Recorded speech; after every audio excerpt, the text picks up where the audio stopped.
Money is something that everyone wants, from beggars to billionaires.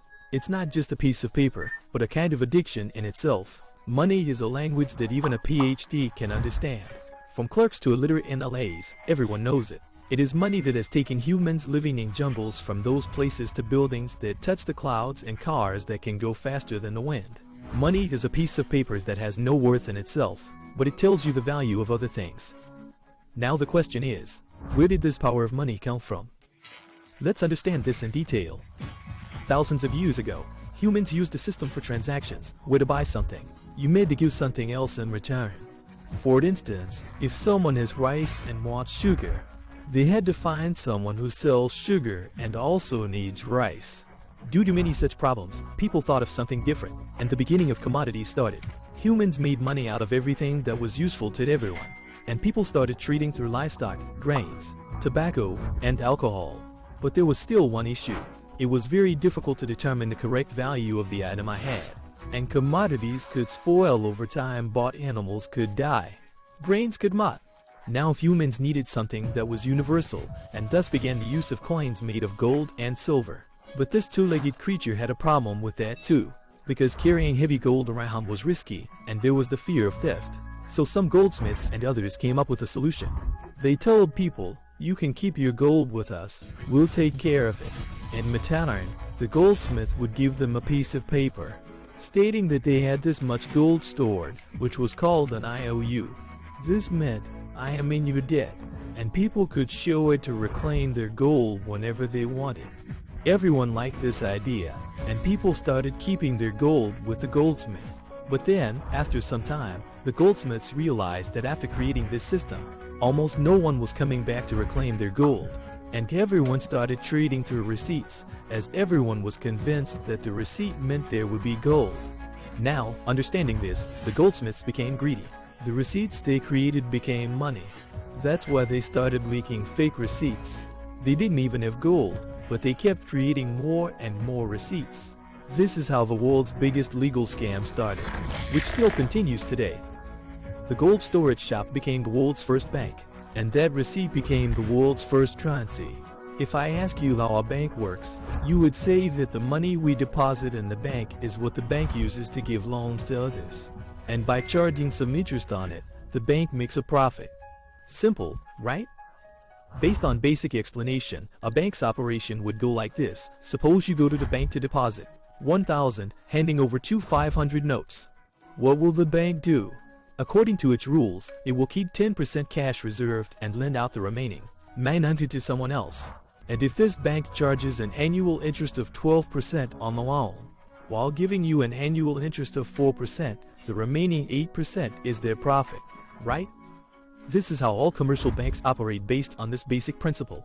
But banks, they don't just make money like this. There's a much bigger game hidden behind this, which most people don't know. And that game is that banks can easily turn your 1,000 deposit into 10,000 for business. How does that happen? Let's understand. Suppose you deposit 1,000 Indian rupees in the bank. The bank will keep 10% cash reserved and lend out the remaining 900, but pay attention to what happened here. After you deposit your money, if you check your balance, it will still show 1,000. And the person who applied for the loan and got it will also see 900 in their account. This means both of you have a purchasing power of 1,900, while in reality, the bank only has 1,000 in cash. This means the bank created an extra 900 currency in the market just by typing some numbers on its computer, which of course is virtual because there's no cash backing it. And this game doesn't stop here. It goes further, like the person who applied for the 900 loan didn't just apply for it randomly, he needed that 900 for something to buy. And when he spends this money, it simply transfers from his account to someone else's account and gets deposited there. And the bank will again keep 10% of this 900 as a reserve and lend out the remaining 810 to someone else. By doing this, a bank converts a 1,000 cash deposit into 10,000 in virtual currency for business. You might think that your money in the bank is safe, and you can withdraw at any time, but that's not entirely true. If just 20 to 30% of people go to withdraw money at the same time, The bank will be able to return all your money because they don't actually have all your money. Due to the reserve system, it operates only on probabilities. For example, if you add up the bank balances of all bank accounts in the world and they amount to 100, less than 10 of that is actually available in cash.